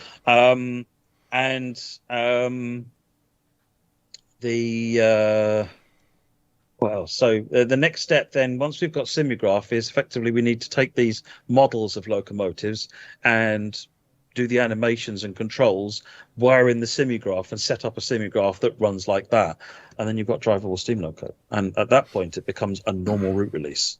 For everybody asking, are we allowed to tell you what the locomotive is? No, we're not. And don't take the over 100 miles an hour to be a hint either.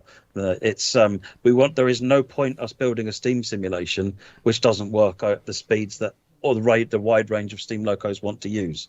So don't take that over 100 as any kind of a clue at all. Yeah. What of particle effects? So this is smoke, steam, sparks, fumes, coal dust, all of this kind of business.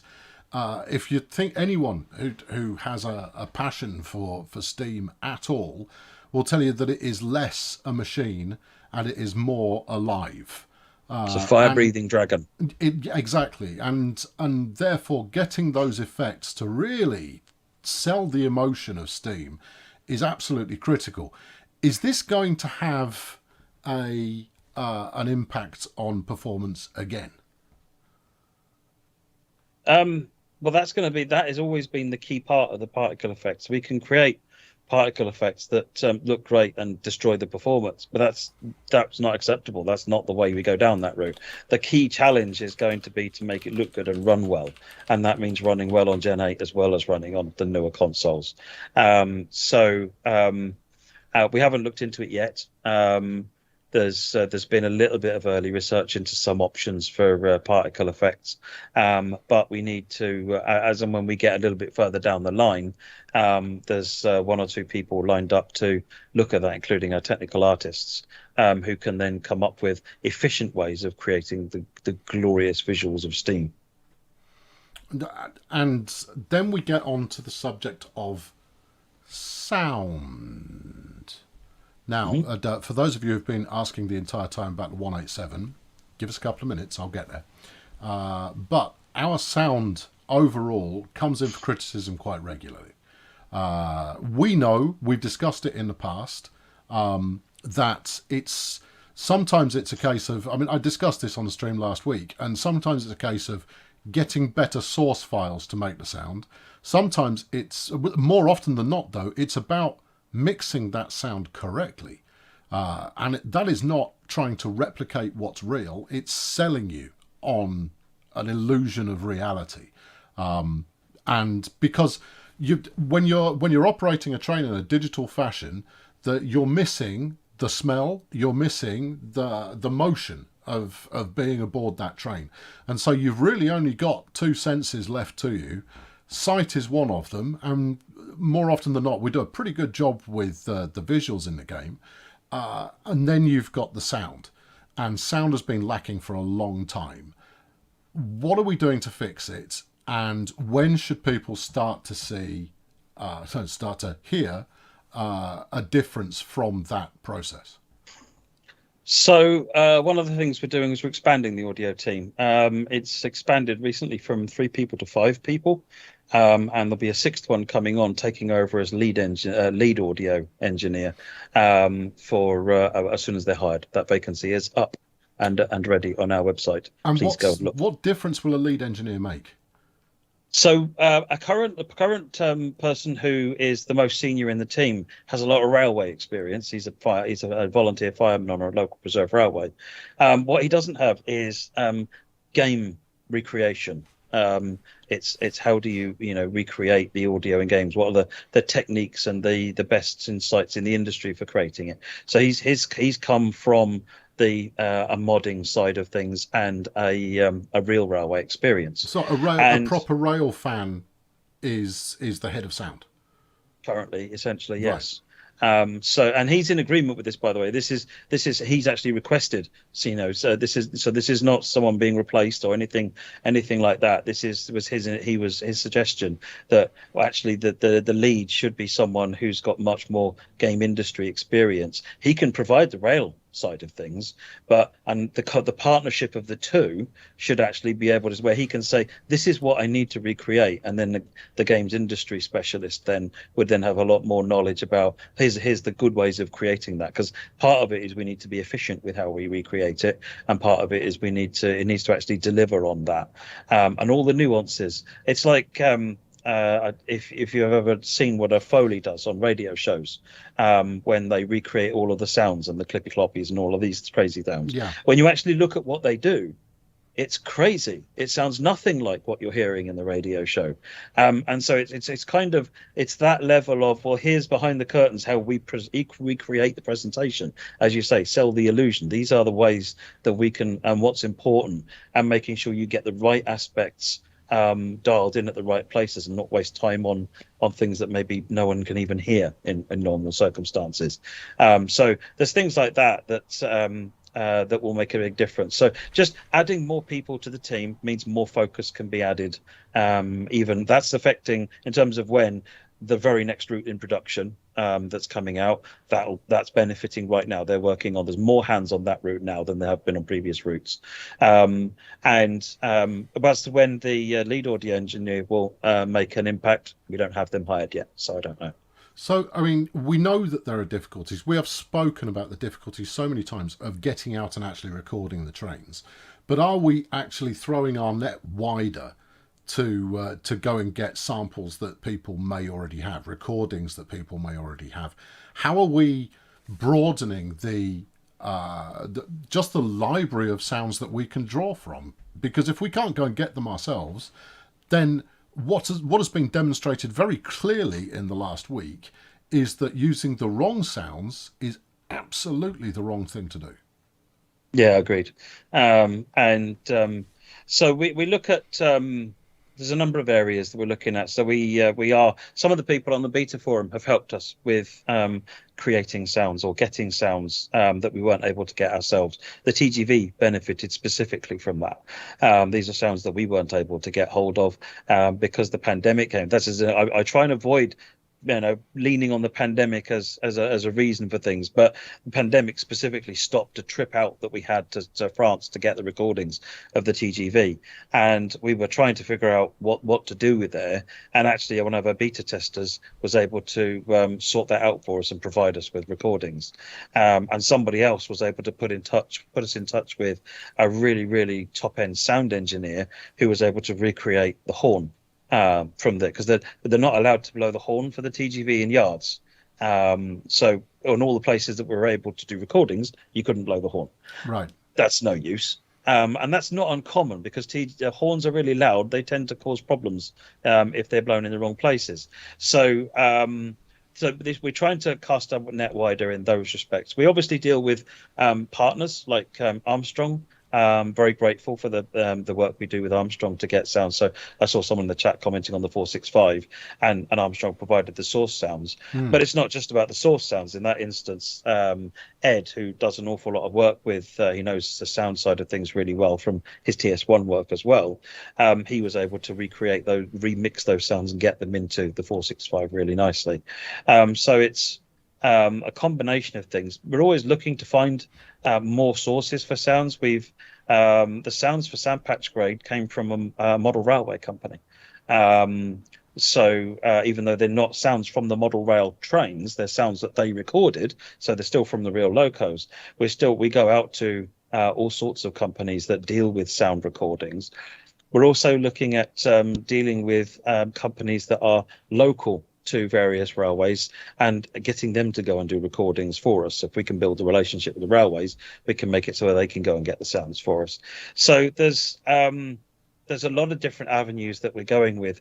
The one that's really difficult for us to use, and we keep getting asked to look at, is YouTube. And there's a big range of reasons we can't use YouTube stuff in most cases. In very, very few we can.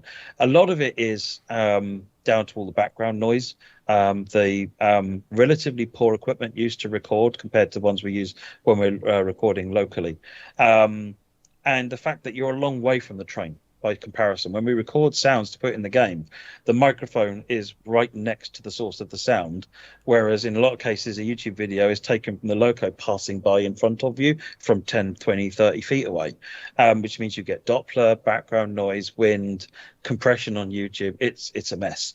It sounds great on the YouTube video, but then when you start trying to use those sounds in game, it's just a mess. And then you also have to make sure you've got permission from the people actually uploading. Something that's on the YouTube is not in the public domain, so you have to, it's all copyright, and you have to respect that. And sometimes actually trying to get in touch with the people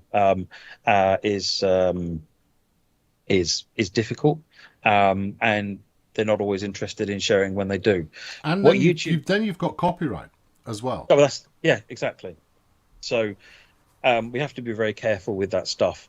So the stuff that we've recorded, sourced, or purchased is, the easiest, and it's the stuff that we know is good to use. YouTube videos are, so we get a lot of recommendations for that. Generally, we steer away from them. Where YouTube videos can be really useful is listening to it from a sort of a final production perspective. It's just like, so this is what people will hear when they, so we for example haven't been out to America necessarily to listen to an SD40-2, but we can listen to lots of different SD40-2s on YouTube videos and sort of get a feeling for, this is kind of how they've sounded in all of these different circumstances at the end of the stuff, and then compare that with maybe what the game is doing. But you couldn't use one to build the other. So it's a challenge. The other avenue that we want to look at, particularly once this lead audio person comes along, is synthesis. Now, audio synthesis is a bit of a bad rep in some cases, because it can be done badly. We've tried some experiments with it, and it's not gone especially well. The initial Talent 2, for example, we did in Rapid Transit, was all synthesized audio, because we weren't able to go and get the recordings. We had since been able to go and get recordings of the Talent 2, but at the time we weren't able to. So it was basically wrong sounds or try doing the synthesis. And we did the synthesis, and it was faked sounds. So we did this, and it was better than the wrong audio, and it was better than no audio, but it wasn't great. So one of the things we're going to be looking at over the course of time is actually, how would we do that? How, what is involved in being, doing this synthesis process? Because we can, again, from a YouTube video, you can do a spectral analysis of the audio and break out where all the frequencies are in a particular sample, and then use synthesis to try and recreate that. Yeah. And so if you can capture that correctly and recreate it, then in theory, you can have cleaner audio that's purer and can be then dynamically dealt with by the game. So at the moment, I was talking to Derek, actually, some of you might know Derek Siddle, our lead artist, and he was comparing the way we do audio to the old way that people used to build locos and models, which is you effectively make a simple model and slap a bunch of photo textures on it. And that's kind of how audio works at the moment, in that instead of photo textures, what you've got is audio samples you've recorded, and then you make it play an audio sample, and you pitch bend it a bit to the next audio sample, and you pitch bend that one, so you try and get a smooth. Well, really what you're doing is you're equivalent of, if you imagine a model with all these bent and twisted images on it. Whereas now what they do is they use techniques to recreate textures, and so you end up with much more authentic textures which can react to light, and they can react to the world much more strongly. If you get synthesis right and you get it at a programming level, you can get actually clearer, purer sounds that are much more dynamic and responsive to what's going on. This is the science fiction we're looking at. You wouldn't necessarily go for 100% synthesized sound. You would only use it where you don't have the sound file in question for one particular element. We use it where it would be appropriate to use it. We never use one tool to do everything. And it's not a case of this would mean we never need to go and do reference anymore. That's not the case at all, because in some cases you can't be actually a recording of the real thing. It may be really difficult to synthesize some sounds, why spend the effort on that when if you can get access to the real thing, just get access to the real thing. I imagine something like horns, for example, are going to be quite tricky to synthesize. So it's going to be a combination. What it will do is it will add another tool to the tool belt, so that we have ways of then creating sounds out of nothing, which will again be far better than having nothing, which what we'd have at the moment if we weren't able to get the recordings. Okay, so staying on the subject of sounds, the Xbox has had sound woes for months now. And we've spoken about previously. We've spoken about the fact that it is the audio engine that is being used that is unable to do the job properly. So, how big is the job to replace that, and what sort of time frame are we looking at? I don't know about time frame. Because I already know the answer. This is not good news. It's a big job, and I'm not going to give a time frame because there's a little R&D. There's quite a bit of R&D involved in this. We don't know what the fallout will be. Is the short answer to it? Because essentially, we're currently using X Audio, which is the default system that you use to deal with audio on the Xbox. And it turns out that we've been talking. I mentioned this on a number of other streams previously. We've been talking with other game studios to say, how do you get around these problems? And they've said, don't use X Audio. Oh, really? And there's this other system called OGG, which you can use, which you've probably heard of from other sorts of audio encryption, encoding that you can do. OGG is supported as an audio engine that you can use. So it would mean re-encoding all of the audio in OGG format. Okay, that's just a thing to do. It's a big job, but it's a thing to do. And then the whole game needs reprofiling. Because what happens there is the performance of the game will be different. The actual CPU usage for dealing with these files is going to be different. And the memory usage is going to be different. So we're back to that old chestnut of memory again. And almost certainly it's not going to be different better. So we need to work out, what is that? Are we talking a couple of bytes? In which case maybe we stop panicking about it, or is it going to be more than a couple of bytes that we need to start thinking, okay, what do we do here? What's the plan? So we need to do something. We need to switch it. We need to fix the problem, and it's something that is going to be looked at in the near future. But it's post when we've dealt with all of these urgent problems that need to be dealt with, and then it's switching over to use OGG is as simple as an ini file change in the build system, and then rebuild the game over a weekend essentially, and then we start the process of testing it, right? And doing all of the profiling, and that's when it's like that's the bit that takes a long time because. Well, let's not rush it, eh? We've been down this route of not testing, of the test results not being where we want them to be. And we need to be thoroughly testing all content and all platforms to make sure that we haven't created a sneaky silent bug that actually in this combination of things that you start running into problems. We know this will change the process of profile of the game, and it will change the memory profile of the game, which means we need to take it very, very seriously and not treat it casually. But this is not a short-term project. No, it's not a short-term project. It's something that, once we've started and we understand it, then, what we'll probably do is we do it with a simple bit of content, a single bit of content at first, and make sure it does fix the problem. And then we start profiling it. And then we'd understand what the rest of the project looks like. Is it rebuild everything? Or is it actually we're going to have to make some more changes and clean up some more memory to make room for these files? We just don't know at this point, and that's what we need to analyze.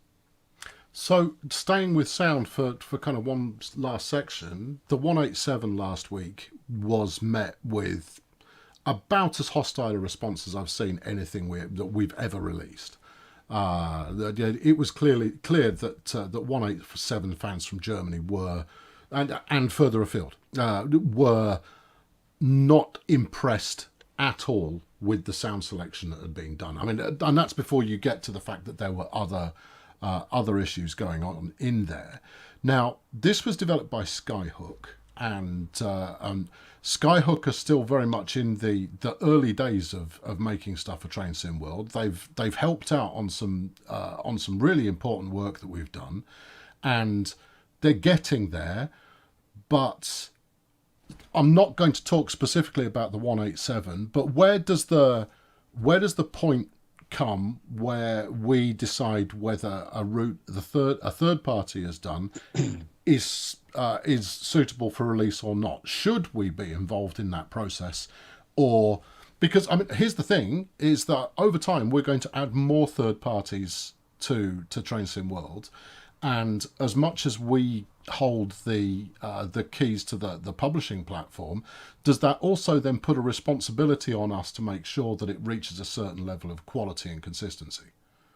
I mean, yes, it does, and we haven't met that in what's been going on previously.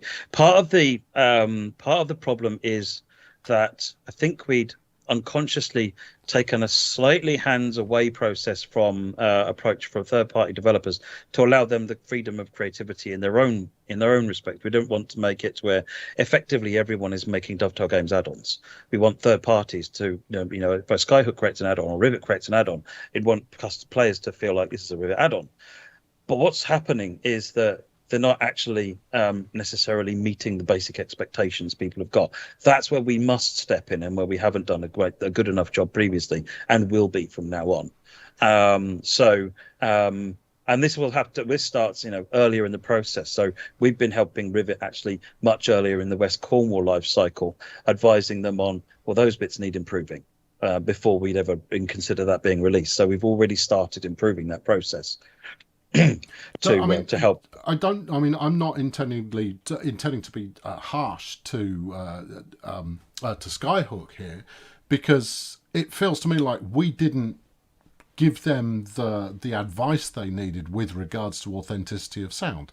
Is the two-way flow of conversation, because we learn a heck of a lot by getting things wrong mostly, but if you take a lesson away from it, then that mistake was worth making. Are we doing enough to help our third parties avoid the traps that we've potentially fallen into in the past? I don't think we have been, and again, that's one of the things that we are. I think the 187 has been a big wake up call for all of us, that we got to do better here. For the players and also for the partners, because Skyhook don't want to see a product seeing that kind of negative feedback. They've not specifically decided that they'll put out a bad product.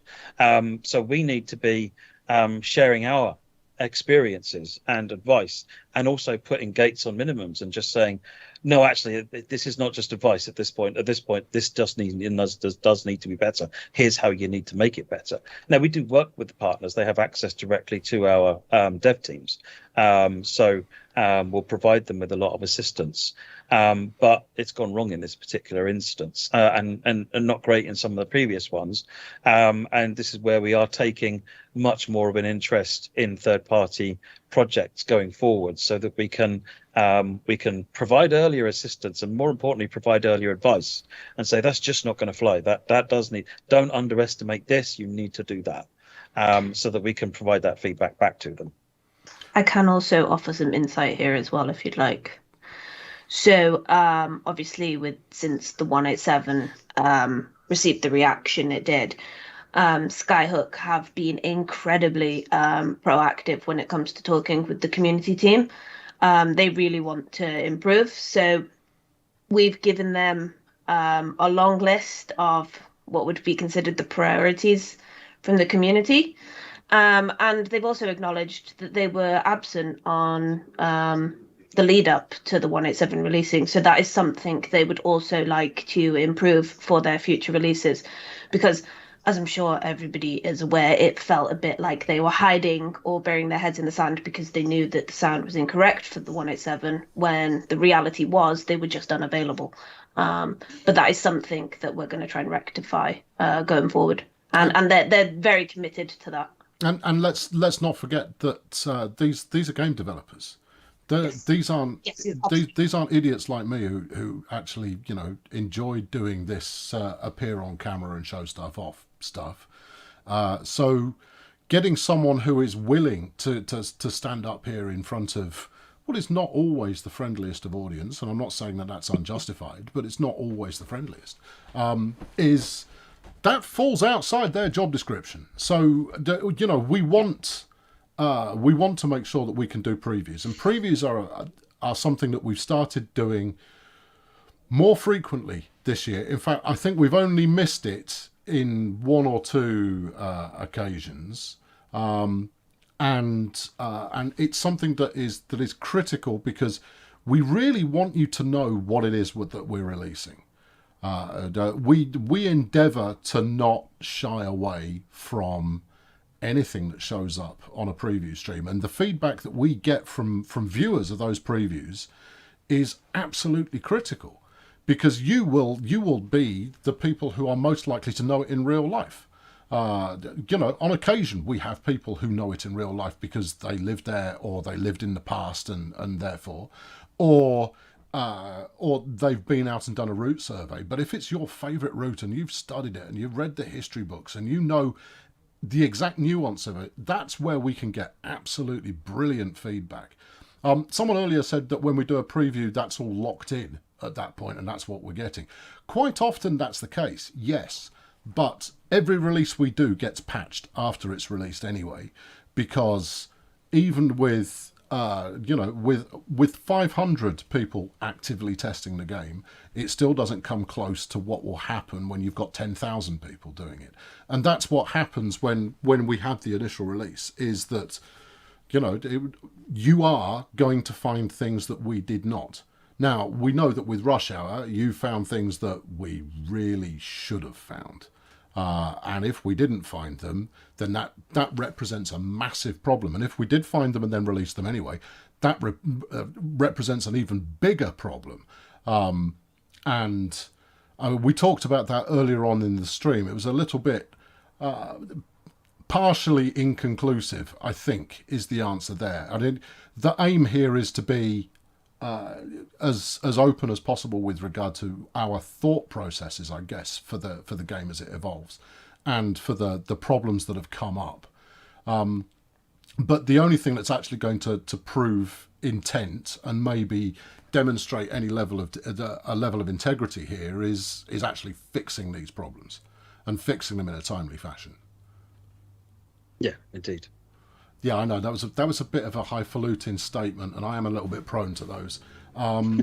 We've reached the end of the questions that had been submitted in advance. We'll do a few from the crowd that are in the room, but only we're trying not to talk about too granular, too specific. Is Skyhook going to fix Cane Creek? That's a question for Skyhook. That's the thing. Third parties are responsible for addressing third-party routes, and that's the basic way.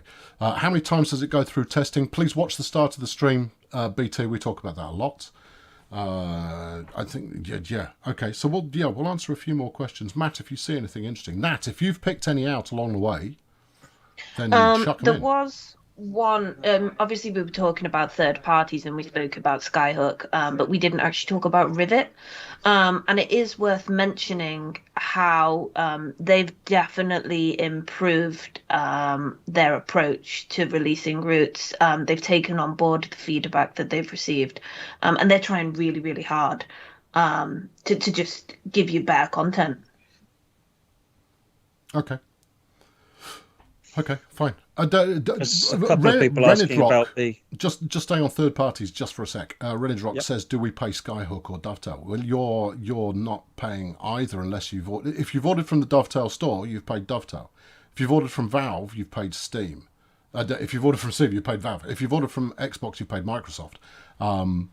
And that's... Because I know exactly the direction you're going in. Surely the person I bought it off is the one who is responsible for ensuring that it meets a certain level of quality. And that's entirely, that's an entirely reasonable statement to make. And what needs to be aligned is where the accountability lives pre-release. Rivet have come on in leaps and bounds over the last year. They've had a bit of a bumpy ride along the way, and Skyhook will do the same thing. They'll come on in leaps and bounds, and meanwhile, we've got to help them with that learning curve. One thing I've seen asked, obviously, like we said, there's a lot of things we'd like to look into. There's a lot of things that we need to look into, and there's a lot of things that need fixing. But are you able to, in layman's terms, give us what are our next steps? Very quick. What are we doing now? Sorry, next steps for what? For just improving. for just improving. The whole Yeah, thing. they're asking how will we improve it. So obviously we've asked. There's people asking us to make commitments. So it's basically just what are we doing to make change? So as I said at the beginning of the stream, I'm going to be looking at the whole process from start to finish, and working at what we can do to where are things not right, where things can be improved, where better tools can be made, where better tracking can be made, so that we know at the end of a project what coverage we have had of a project, rather than at the end of it we say, right, all the tests were completed. But then actually what's happened is, as we found out, a key service hadn't been run on on one platform, and that's the one that's causing all the problems with the crashes on PS5. So it's things like that. So we want to try and capture the coverage. So those are it's a really overarching thing, but at the moment that's kind of where I'm at. Is I need to get started on that process of going through. Now I've talked to various people. I've talked with them for a long time, but we need to take that process and bring it forward. Appreciate you answering my badly worded question there. That was a monstrously large question. It was. Yeah. What have you learned? The end. Okay, right. Look, we've got more streams coming up. There is a patch due for the game tomorrow. I've seen a couple of mastery questions actually, and I'm going to get Charles on the stream, and we'll have a mastery special. Where all mastery questions can be answered, because that's a big one. Someone was asking about the 313. Ask that in the 313 preview. Friday. Which is going to happen on Friday. Many of you have asked about timeframes. How quickly is this stuff going to be handled?